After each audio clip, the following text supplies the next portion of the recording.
Hello and welcome back to Metahumanism podcast.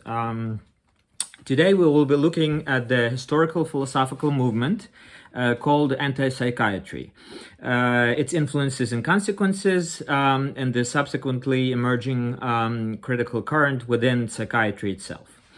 To introduce and properly situate today's episode, let me just do a brief recap of what of previous episodes I've done to date. So initially there was a series of four videos focusing on introducing this podcast, explaining the name metahumanism, introducing philosophy as such, and the classical humanist perspective in particular as something that defines and grounds metahumanism. Next, after I did those four videos, I turned my attention specifically to epistemology, which is a branch of philosophy that focuses on the study of knowledge and truth and what they are and how you can gain it, and then what are the limits of knowledge and truth.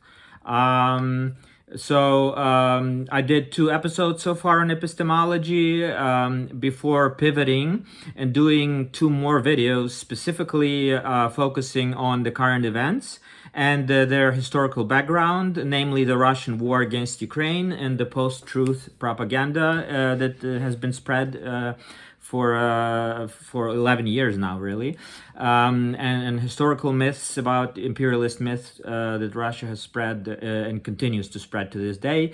And we're actually embarking. That's relevant because this week they will be marking the 80th anniversary of the end of the World War II, which they actually call it the Great Patriotic War. The U.S. fought Japan and ended it in September. The war ended in September, but for the Soviet Union, their propaganda has Great Patriotic War lasting from 1941 to 1945, May 9, 1945. And instead of 1939 to the September of 1945, because that's just propaganda, Stalinist, and now Putin, and it's been that way since Stalin. That they continued lying about history because they wanted to forget the fact that Stalin allied with Hitler in 1939, and for 2 years he supported Hitler and allowed him to plunder Europe. Until Hitler turned around and betrayed Stalin and then attacked the Soviet Union and so on. Anyway, so that was that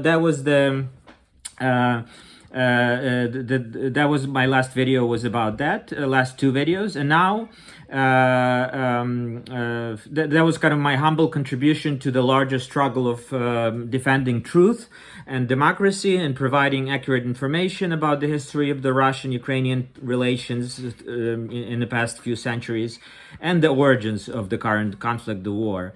In the near future, I do intend to return to epistemology and continue my examination because there's so much more to talk about, and so I'll continue to exploring epistemology and the sister discipline, which is gnoseology. It's also about knowledge, but slightly different perspective, and that's something next video will be, one of the future videos will be focused on. But for today's episode, I'm sort of taking yet another beginning. I'm laying ground for another beginning, another series of videos, and it represents an introduction to a different approach to philosophy, you could say. So it's instead of looking at philosophy as pursuit of truth, knowledge, and wisdom, specifically, which prioritizes epistemology, right? The pursuit of knowledge and truth and how you do that. Or philosophy as a way of life is another perspective which prioritizes ethics, right? How to live a life, what is a good life, and how to act properly in a good manner or in an ethical, moral manner. So today, those are just different ways of looking at philosophy and what it does. Today, we're actually going to be looking at philosophy as therapy. So, in other words, it's a philosophy as a tool or a method that we can use to heal our soul or our mind. So this perspective necessarily brings philosophy in contact and in dialogue with such spheres of human experience as human experience, thinking, and practice, as spirituality and religion on one hand, and medicine and psychiatry on another hand. Because psychiatry and psyche is a Greek word which means soul or a breath of life. Those are two alternate meanings from ancient Greek, and that's where the word psyche, and it has been used in various ways throughout the history to refer to our mind, to our soul, to our spirituality, or basically the non-physical essence of a person. That's and there's a in response to that, there's also perspectives which question whether there is such an essence, whether there is something that can be called a soul or not. So that's a separate question. We will look at it in future videos. So these and also another connection for future videos is the great mythic story of Psyche and Eros, and which was a kind of a metaphor and an allegory of soul seeking spiritual knowledge, spiritual enlightenment, spiritual insight, and the transformations and trials and transformations that the soul goes through. That's kind of the metaphorical meaning of that myth of Psyche and Eros, and we'll I'm sure talk about it in the future videos. So philosophy kind of comes into dialogue with religion on one hand and spirituality, and medicine and psychiatry on the other hand, when it is seen as therapy, as a way to heal a mind or a soul. Because all these three perspectives, religion, philosophy, and medicine, three areas of practice, three areas of human experience, they all address similar questions when it comes to therapy and healing your mind. The story of Boethius is where I would like to start, and that's Boethius was born around 480 in a wealthy Roman family. He was well educated in Greek and Latin philosophy, and he served as a administrative official and a senior administrative official under the Ostrogothic king Theodoric the Great. So this was after the Roman Empire already fell apart under the invasion of Goths and Germanic tribes, and so the decline has begun. But obviously the Romans didn't disappear anywhere, and there were different states in the wake created in the wake of the dissolution of the Roman Empire, and the Ostrogothic rulers of Rome were part of that. So he served under that Theodoric the Great, and his political enemies accused him of treason at one point, and he was imprisoned and ultimately executed in either 524 or 525. The record is not clear, but the why he's relevant is that he while he was imprisoned and was awaiting his execution, obviously a huge misfortune for anybody, Boethius, he wrote his most famous work called The Consolation of Philosophy. It is like a philosophical dialogue between him and what he calls lady philosophy that comes to him in prison, and they discuss various philosophical issues, and it's kind of a little bit of prose and verse, prose and poetry mixed together. The style is resembling Plato's philosophy, dialogues of Plato and Cicero, a Roman thinker and statesman. So the work does not explicitly mention Christianity, interestingly enough, although Boethius was Christian. This has been discussed much, why it doesn't mention. It mostly focuses on Stoic philosophy, Neoplatonic philosophy, and Aristotelian ideas, so Greek and Hellenistic ideas.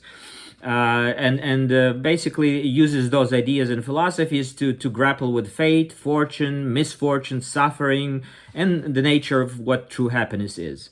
And so the central theme of that work is that amid injustice and suffering, which Boethius is undergoing as being imprisoned unjustly, philosophy can console the soul and help the thinker recognize the difference between just fleeting fortune and eternal truths which bring, fulfillment and happiness. Philosophy consoles by diagnosing cognitive and spiritual errors in that perspective, and just much like a physician heals or diagnoses and heals and treats illnesses, physical illnesses of the body. So this sets the stage kind of for that perspective of philosophy as therapy. Not metaphorically, but Boethius really saw philosophy as real treatment for disorder of the soul. So it's a real way of achieving healing your mind when it is suffering. Another quote I want to bring up right now is one of James Baldwin. He's an African-American writer and philosopher, you could say, or activist. Not so much philosopher, but a writer, activist, and essayist. And he wrote, civil rights activist, and he one of his famous quotes is, "Not everything that is faced can be changed, but nothing can be changed until it is faced." And that's from his interview with the French magazine Le Point. He lived in France for a while. He left America because he was gay and he was African American and he was discriminated against, and he at the time, and so he left America for a period of time, but then he returned later. And the interview was published in 1971. So that quote. And it touches on a number of topics, that interview: race, politics, and civil rights movement, African American experience in America. Perhaps to some of you, the struggle for civil rights seems unrelated to what we are about to discuss, psychiatry and anti-psychiatry, but that is only a superficial impression, I would like to say, because in fact, all oppression is connected, is deeply connected, all forms of oppression. And to overcome oppression, all the different dimensions of it need to be understood well. So gender oppression along gender lines, patriarchal norms, or along racial lines, who's white, who's black, who's mulatto, and what's better, in the hierarchy of who gets to be on top and who's at the very bottom.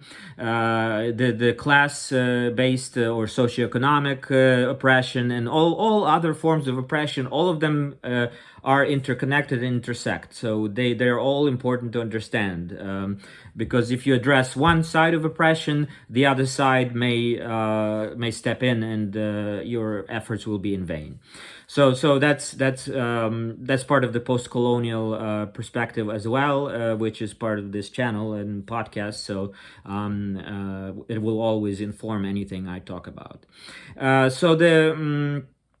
As I said, and this quote basically applies to first and foremost to how we see the world. We can't change anything until we change the way we see things, and that's how you do, by facing it, by understanding your own biases, your own ignorance, maybe your lack of understanding, or what your position is and what your abilities are. Knowing yourself, that's going back to the Greek know thyself, same thing. You have to face and critically examine something to be able to understand it and possibly change it if needed. So that's how we think about ourselves, how others think about us, and the interplay of those factors. You need to face those things before you can change them. And you have to be brave about being open and examining those inconvenient truths that may show you how you're mistaken and how your views on something are misinformed or ignorant, or that you need to educate yourself. And in relation to psychiatry, it's called psychoeducation, when people don't know how their own minds work, how their own emotions work, how to manage them.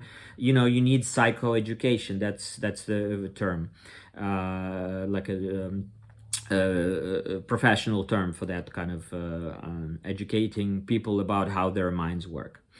So as a reminder, in one of the introductory episodes, I looked at how philosophy as a practice emerged in the classical period of the ancient Greece as a critical, reasoned examination of mythology, poetry, and religion. So it was like a critique of religion and mythology, and mythology usually expressed in poetry, in epic poetry. So the relationship has, in many ways, been preserved through history, although not without its twists and turns. And that'll be addressed at another time, those twists and turns, the relationship between philosophy and mythology and so on. But the relation to other human intellectual pursuits will be, in many ways, will be the focus of today's episode. This relation of philosophy to other intellectual pursuits of humanity. So, because psychiatry and and medicine are, as I said, religion are kind of relevant to this episode.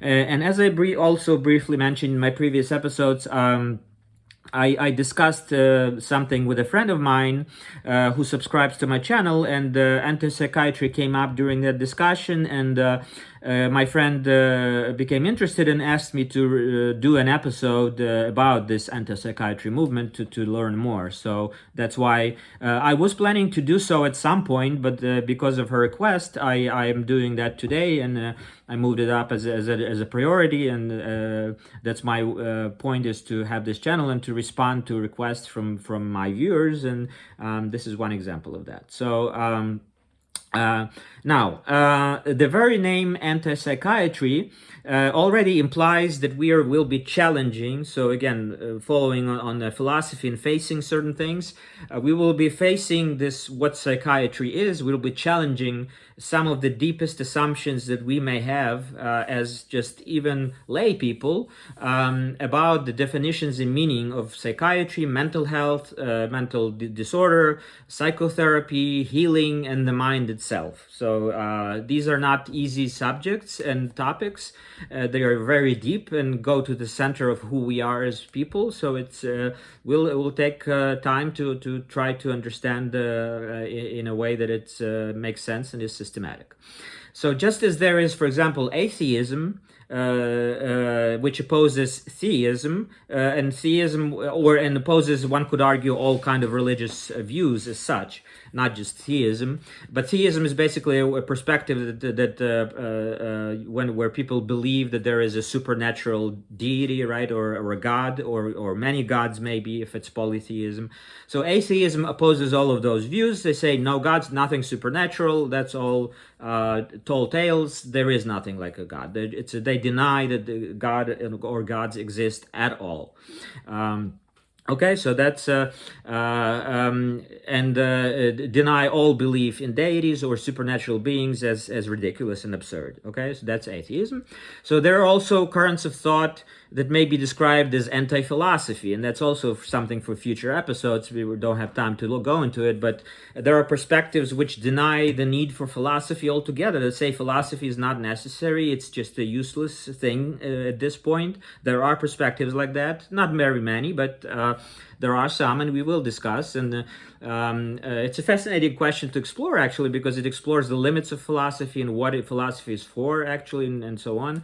Obviously, I disagree that philosophy is not needed or necessary. It is, but there are perspectives, and it's important to examine them, and because people who make arguments like these, it's not just anti-intellectualism. They're actually intellectuals who make these arguments. So it's kind of interesting and fascinating to see that people who are intellectual argue against philosophy. So what drives them and what motivates it's for future episodes. And so the same thing with psychiatry. There's also just to make a connection between this anti-philosophy. So there are some schools of psychoanalysis, for example, that reject philosophy. They say that psychoanalysis is the proper perspective to understand human mind, and philosophy is not necessary. And so they oppose their psychoanalytic framework as an alternative to philosophy, and explain everything through that framework, through psychoanalysis, instead of using other philosophical perspectives. So there's some relevance between the notion of anti-philosophy to what anti-psychiatry, which we were going to be discussing. As with atheism and anti-philosophy, there's also anti-psychiatry, as I started saying. The rejection of psychiatry as such, as a valid perspective and practice. So that was the movement in the 60s and the 70s. Now, don't worry if it all sounds unfamiliar, confusing, and even a little bit unsettling. The aim is not to dismiss psychiatry outright, uncritically, or to romanticize suffering, psychological suffering, or pretend that healing and therapy are unnecessary or useless. It is not what we're doing. It is not, and you will see why. I will explain in a minute. It is open up. My point is to open up to a thoughtful, compassionate conversation about the many ways people have questioned the mainstream psychiatry, the biomedical model, the pharmacological model of treatment, with its medicalization and pathologization of distress. So what I mean by that is when human suffering and certain conditions or experiences are taken and defined as pathological, as wrong or diseased or disordered, and as an illness, as a disease, as it is in medicine, right? As a diagnosis. It's defined that way, and then so it becomes pathological from that point of view. And rather than understand that experience and accept it and maybe address it in a way to heal it, medicalization and pathologization is kind of makes it something other to be eliminated and erased. In a way, that's the approach of the Western medicine, biomedical allopathic medicine, and there are some limitations, serious limitations, and it's even within physical realm it's been criticized, but even more so in the realm of psychiatry and in the mind. So. Also, another important practice is use of vague and often inaccurate labels to categorize experiences, like schizophrenia, depression, anxiety. What does it mean? How many different definitions of different anxious disorders or depressive disorders or schizophrenia or schizoaffective disorders? There's a whole huge Bible of a book, DSM, right? The Diagnostic and Statistic Manual, which has all these definitions, and it's been criticized. It went through various editions through the years, and it continues to be criticized because it multiplies diagnoses, but it doesn't mean that the people are addressing or helping those who are suffering in a better way. Not necessarily. It has a logic of its own, and it is connected to insurance industry, to pharmacological industry, and the profit making, and so on. Those are some of the aspects that were criticized actually by anti-psychiatry, and we'll talk about that. So there's also a deep connection here to linguistics and the philosophy of language, usage of language, symbolism, how language symbolizes things, and semiotics. That's a field of study related to linguistics and symbolization. Discourse and deconstruction, so post-structuralist philosophies and postmodernist philosophies. All contemporary psychotherapy is to a greater or to a lesser extent based in the earlier formulations of psychiatry by Sigmund Freud as talk therapy, psychoanalysis. That was his revolution in psychiatry, really. In Freudian revolution was focusing on the talk therapy and healing through talking. Before that was not known or used as widely as it is now, and so. This talk therapy, it's certainly the psychiatry progressed beyond Freud in many ways, but this approach to talking therapy and the unconscious is still very important, and to inform other perspectives as well. So that's why there is connection to philosophy of language, because talking and using language and healing through that. It affects psychology, philosophy, the arts, how people think about those practices and those expressions and beyond. So with that in mind, you should not be surprised to learn that these critiques of psychiatry aren't new. which I already kind of mentioned some of them. They've been voiced for decades by psychiatrists, psychologists, philosophers, artists, activists, people with lived experience of mental disorders. But what's often missing from the conversation is wider context. Psychiatry doesn't exist in a vacuum, and so knowledge of this wider perspective and the history of psychiatry and so on is important. So in this episode and on this podcast, we'll be situating psychiatry in the intersection, as everything else on this channel and podcast, metahumanism, metamodernism, and post-colonialism. So we'll be looking how these perspectives inform also our understanding of psychiatry and anti-psychiatry. And that partly means that we'll be situating these critical perspectives on psychiatry within a broader landscape of therapeutic alternatives, which include self-help and the life coaching practices, human development movement, human potential movement. These are historical terminology, and we may look at those specifically in future videos, possibly. And then there are various spiritual worldviews like Buddhism, Hinduism, meditative practices, mindfulness, all that. They're also used in healing and therapy. Somatic and trauma-focused healing has become very prominent in recent years and decades. Indigenous systems of medicine, like even traditional, like Chinese medicine, Ayurveda is the Hinduist tradition, Vedic tradition, Ayurveda, Buddhist maybe medicines also, like Tibetan medicine or other indigenous, African, Latin American, and other forms of indigenous medicine, and also various esoteric approaches to transformation. So very kind of non-explicit, but very initiation and secret learning teachings. So all of these are modalities that people can explore when they're trying to heal or to find some solution to their psychological or soul issues with their soul or mind or psychiatric issues. And psychiatry is not the only one, but it presents itself as the only valid one, and that's the problem. So what unites many of these very different perspectives and paths, which I just named, self-help, this, that, spirituality, is a vision of a human being not as a bundle of symptoms to be managed and diagnosed and eliminated, but as a whole, evolving, meaning-making creature. Alive, thinking creature, right? As I mentioned before, thought that moves. Part of the point of anti-psychiatry, in my own perspective as well, is to continue reducing the stigma that so often accompanies the experience of suffering from a mental disorder of any kind, like depression, anxiety, schizophrenia, bipolar disorder, personality disorders of all kinds, like borderline or an antisocial even, or dissociative disorder, what used to be called multiple personalities, post-traumatic stress disorders of all kinds, any other infliction of human psyche. There's a lot of stigma still attached to a lot of these, and while we made a lot of progress as humanity, it depends very much on the culture and the country and the specifics of each society. So the relevant questions to ask are here is, what does it mean to heal, really?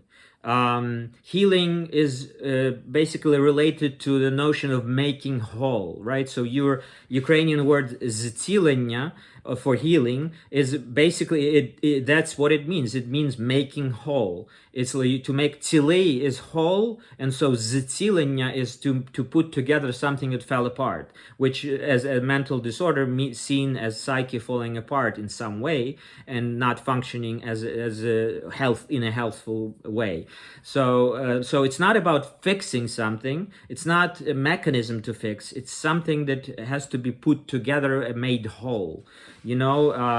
Renewed, maybe recovered, rejuvenated. That's the metaphor to use here. Not that's one of the metaphors that Western mind likes to use, is fixing something. That everything is compared to a mechanism or to a machine that breaks down, and then you have to go and fix it. And that works badly both in physical medicine and in psychiatry as well. Often, if it's taken too far. It can be helpful as a metaphor, but you have to understand that, you know, we're not machines. We're not just mechanisms made of separate parts that you can just take apart and put together. A whole makes something different. It's another level, and to make back a whole when we do fall apart for whatever reason, that requires more than just I don't know, you know, like trial and error. You need to have some understanding of what you're doing, especially when it comes to something so fragile as a human soul. So who gets to define what counts as normal and pathological? That's a second question to look at. What is normal? What's pathological? Who defines it? Very important question. And it disconnects psychiatry and the whole field of mental health to philosophy of science. And a thinker called Georges Canguilhem, he's a French thinker. He wrote a book in 1943 about contrasting normal and the normal and the pathological, basically looking at and seeing how those notions are used in societies and culture and historically and so on. And he through his work, he influenced a lot of others philosophers, more specifically Michel Foucault, very well-known postmodernist and post-structuralist philosopher, also French, who wrote, he was a huge influence on anti-psychiatry and what we will be discussing, because he wrote the book Madness and Civilization, looking at the history of psychiatry and how it developed.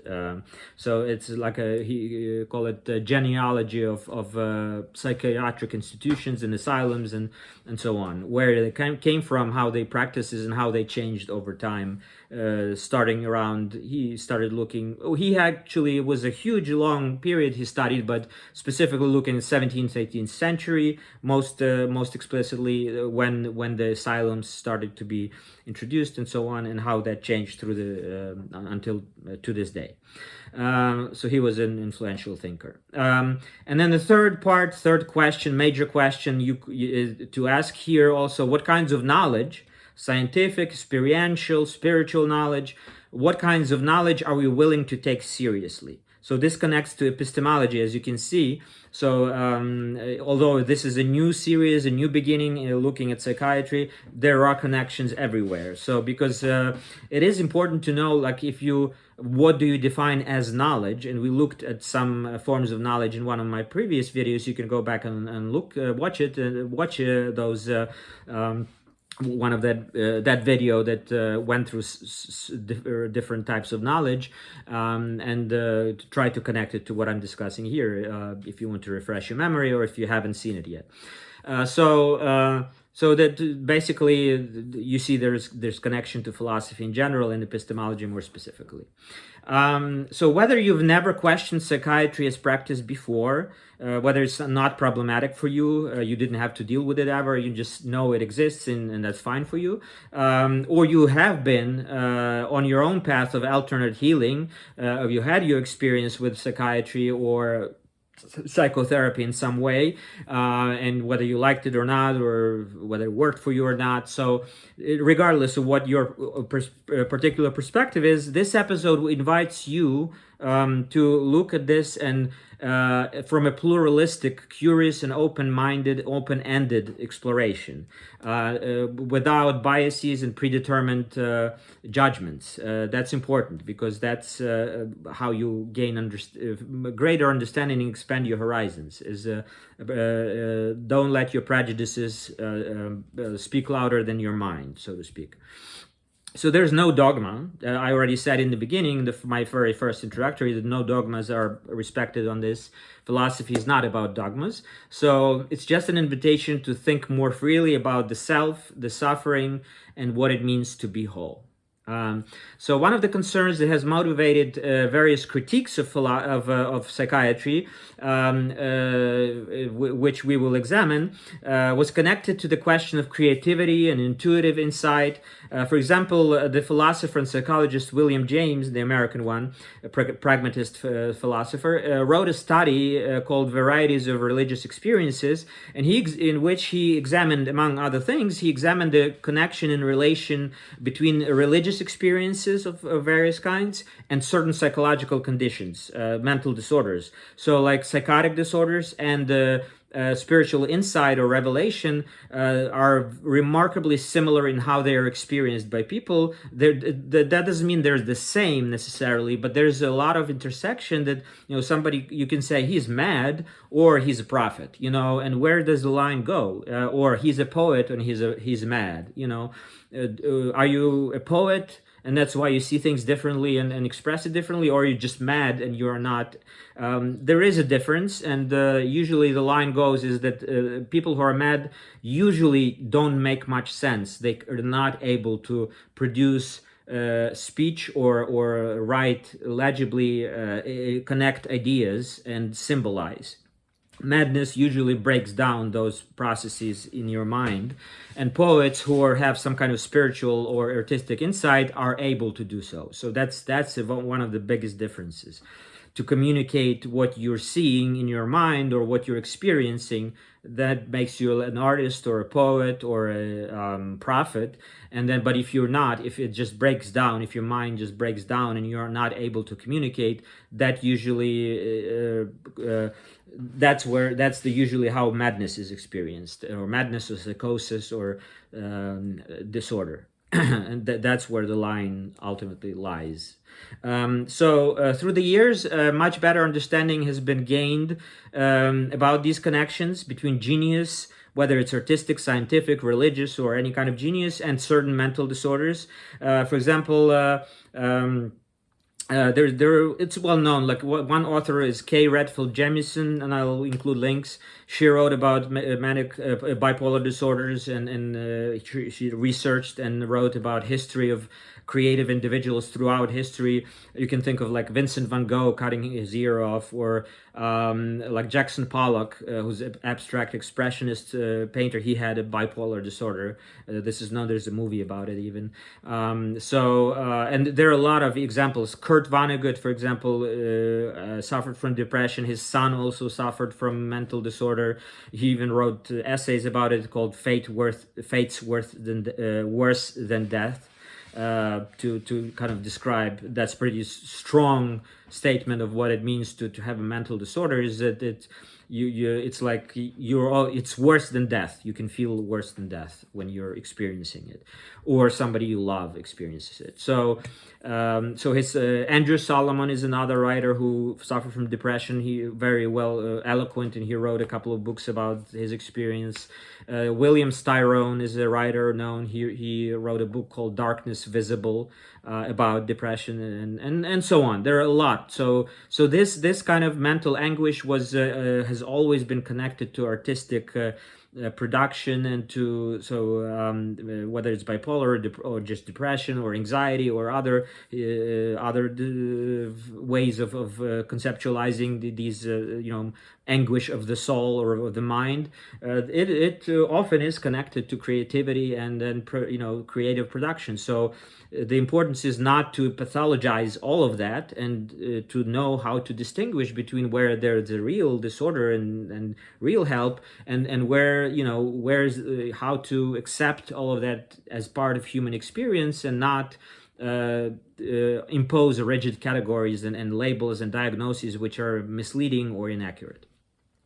So spirituality, intuition, esoteric knowledge, symbolism, personal transformation, transpersonal integration, and psychedelics practices.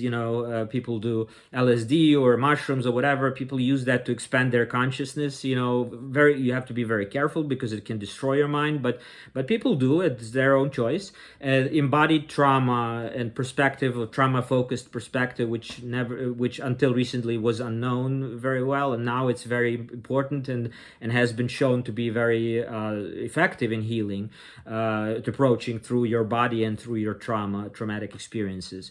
non-Western and indigenous approaches. So that's the post-colonialism, like, breaking up this domination of Western perspective, which erases other ways of seeing the world and experiencing the world, and pathologizes them in a way. Colonialism really does that, by saying myself is the correct way to be, and the other, or the colonial other, is something different, will never be the same as me, it's inferior, and it has to be suppressed or controlled, and that's the connection between that kind of power differential and psychiatry, and the use of psychiatry to impose those differences is part of this critique of anti-psychiatry and critical psychiatry, which emerged afterwards. So again, mindfulness, Ayurveda, Chinese medicine, ayahuasca in Latin America is very popular in certain quarters, to go and experience this reintegration of yourself. Doctors like Gabor Mate is very well known. He's a Canadian, Hungarian Jewish by roots, but he is a Canadian doctor, and he did these ayahuasca healings, and he also wrote a couple of very well-known books about trauma, and he teaches mindfulness and how to approach, and he criticizes the Western medicine and kind of the myopic approach and very narrow-minded. So there's a lot of people who do this work now. It's very, very popular these days. One more thing. This is we're almost coming. You can almost think about this particular video or episode as an introduction, and then next time, because we're getting up to 40 minutes now, next time I will look at the specifics of anti-psychiatry, the key thinkers, and so on. In the next episode, I will record that in a few days. Before the end of the week, for sure. But just before I leave you, I want to take it to a more personal level and to explain my own perspective on all of this.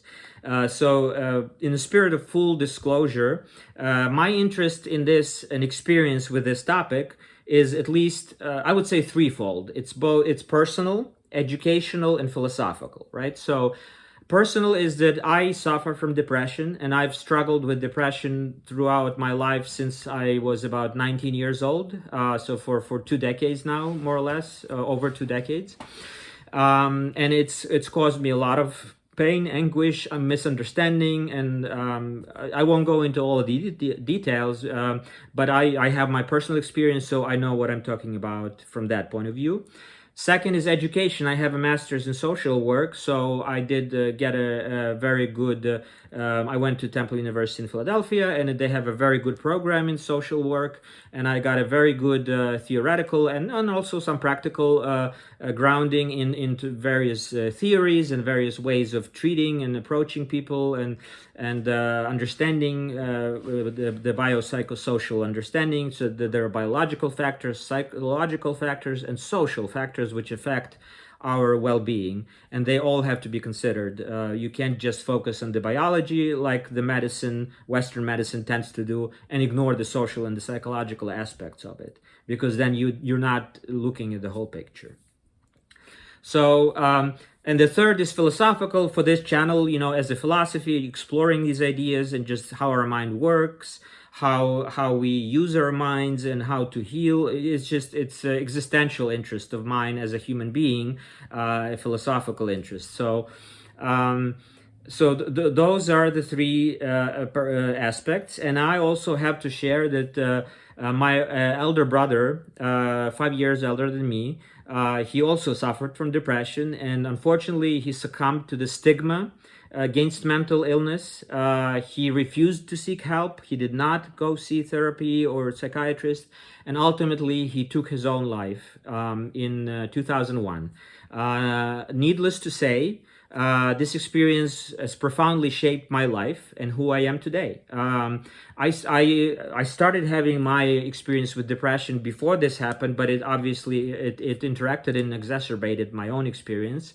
And in fact, the experience with depression and with suicide of my brother was the major contributing factor of why I became so interested in philosophy and explored. And I was seeking really consolation of philosophy subconsciously. I was seeking ideas and explanations of why this happened to me and to my brother. What is it? At the time, I didn't understand what depression was, how it came to be, what this experience means, and so. So that was one of the greatest motivating factors for me to start this podcast, this interest in philosophy, which kind of dates back to trying to understand my experience with depression and suicide and world and immigration. I guess it's kind of all interrelated. So it's a very heavy topic to discuss, obviously, and it took me a while to get used to the idea and to process it. And I wouldn't have been able to speak about this so calmly in the past, in various previous moments. But it's a very necessary one, because very often if you don't talk about things or issues, and they fester and they are repressed, and they then come back to haunt you, and they can lead to suicide in many ways. That's how people get desperate or alienated, because they can't communicate, or there's this book about depression called Lost Connections, which looks at depression from that point of view. It's when you lose connection to what matters to you, to your family, to your country as an immigrant, to your society. Let's say if you feel alienated from it, if the conditions, political conditions, for example, are bad, and so on. So that's all relevant and very important. And it's connected to philosophy. Albert Camus, a Nobel Prize winning French writer and existentialist philosopher, once said in his collection of essays called Myth of Sisyphus, Myth of Sisyphus, about absurdity of life.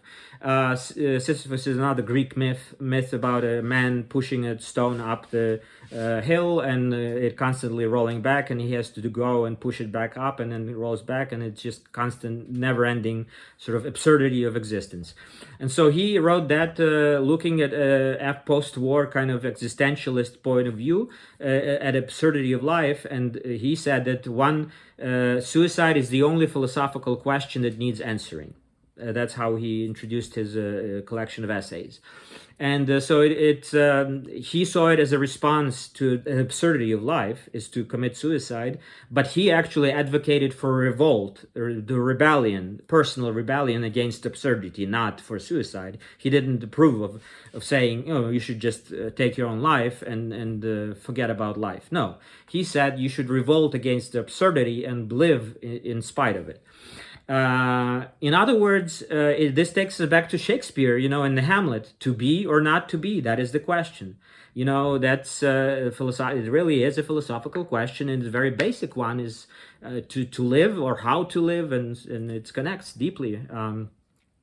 And also connects to contemporary bioethical debates about euthanasia and suffering, extreme sufferings, and when is it permissible maybe for people to want to end their lives before natural causes take the toll, and reduce their suffering if they are suffering badly.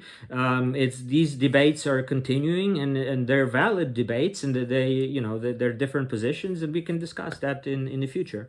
There's a great movie I once watched. It's called it's Spanish language movie.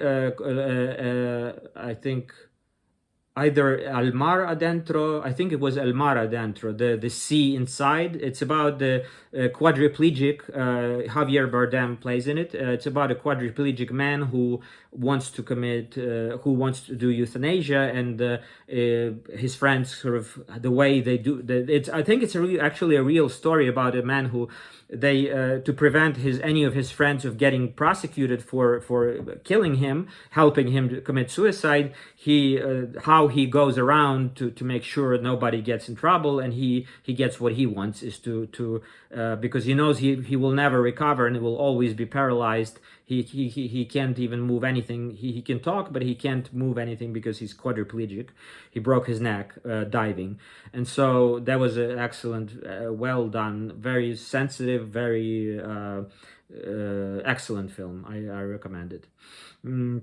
So my brother's name was Andrew, if you translate it into English.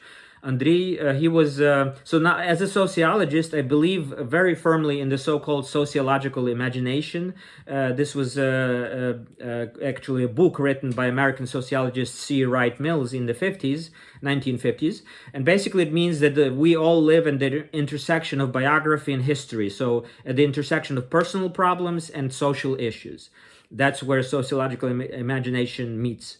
So it was with my brother, because in his case, his life kind of crossed history in particularly uncanny manner.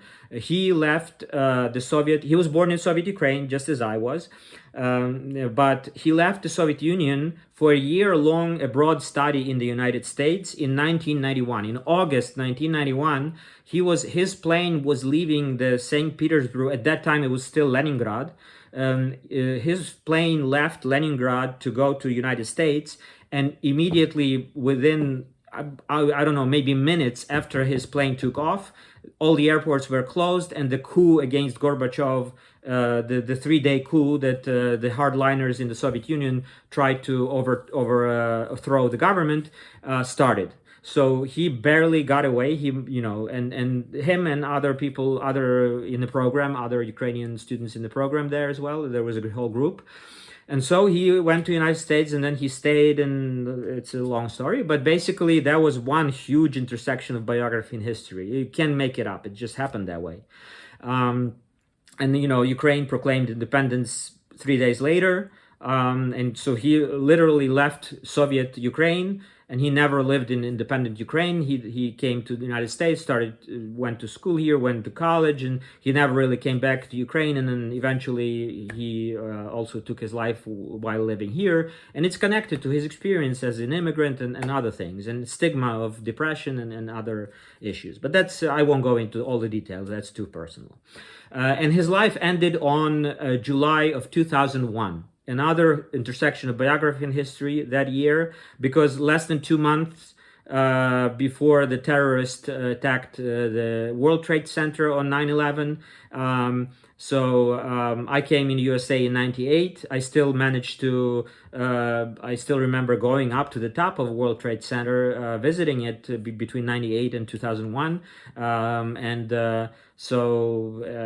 I can relate kind of in a very personal way about how traumatic that was. Although I was still, it was traumatic for the whole world, I think, obviously. So, especially the New Yorkers, but not just them. So that was another intersection, and you can't make these things up. It just happens like that. History, biography intersect, and then it's almost mystical, but and some people would interpret it in a mystical way and start looking for hidden meanings and whatever. And it can fuel paranoia sometimes, and that's why there's this inside job. 9/11 is inside job paranoia, and conspiracy theories abound about things like that, because traumatic events like that, they cause your psyche to shake and to destabilize. And as I said, human beings seek meaning and give meaning to their life, and there are different ways to make it, to give that meaning. It's up to us to provide that meaning in different ways, or whether through religion, philosophy, or whatever way. Different people find different paths to that.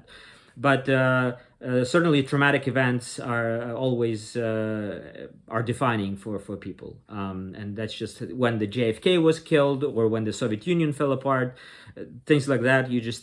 You remember those because they are seared into your memory. So returning to my friend and finishing this video, who requested that I record this episode. She also is someone who constantly struggles with certain psycho-emotional difficulties. I will certainly not reveal anything about her, because that's not that would be ridiculous. But I'm just saying that she does have these experiences, and that's we have that in common. So we talk about these things. That's how anti-psychiatry came up, and that's why I'm doing an episode about it now. So I dedicate this episode and the next one to both the memory of my brother and to her path to recovery, to her healing, to my own healing. After all, I still struggle with depression. You know, it's not. It's probably going to be with me. That experience will be part of my life for until as long as I live. So. I just want to highlight the bravery and resilience of anybody struggling with any mental health issues, and this is hopefully this video can contribute to greater understanding of such people, and to less stigmatizing and more open dialogue about it all. Okay, next time we will definitely look at specifically at anti-psychiatry and specifically at critical psychiatry, what they are, what their criticisms are, how they differ, and the thinkers within each tradition. And that's going to come before the end of this week, I promise. Okay, thank you very much for watching. As always, please support Ukraine. If you can't support this content, my channel, subscribe, share, like, and so on. And I'll see you next time. Thanks.